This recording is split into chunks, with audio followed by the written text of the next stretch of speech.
Speaker McClinton, good to see you again. Thank you for being with us. I met so many people who talked about the fact that they were going out to vote, not in the traditional way that people talk about the fact that it's election day and I'm going to vote, but because they felt like they were participating in democracy in a way that they have not felt, say, 10 years ago or 15 years ago. People went out and voted in Pennsylvania, in particular for a judicial election, just not something people talk about all that much, because they felt that they were doing it for their rights and for democracy.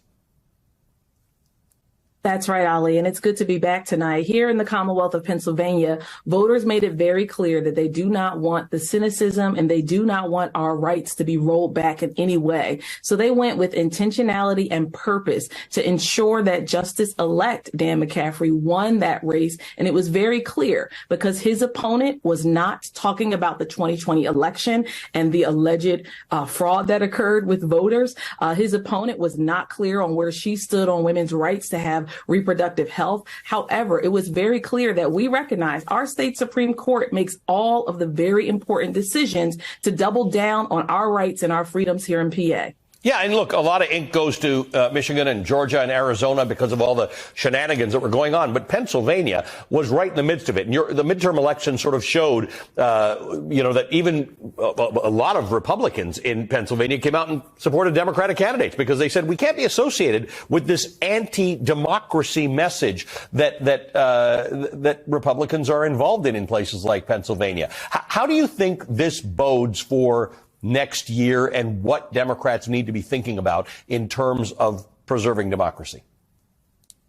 Well, it shows us one thing, and first and foremost, that voters are paying attention. We were able to kind of cruise control for a lot of odd year elections where there were municipal decisions being made, district attorney, mayor, and of course, our courts here in PA. But since the United States Supreme Court rolled back the rights of women, almost 50 years of protections, Pennsylvania voters are standing up. The only reason why I became the first woman speaker in Pennsylvania's House history, why I have the gavel, why Democrats have a one-seat majority in our chamber is because we recognize that just last year, Republicans, when they controlled the House, they were trying to push a constitutional amendment, get this, to ban abortion and require a very restrictive voter ID here in our state.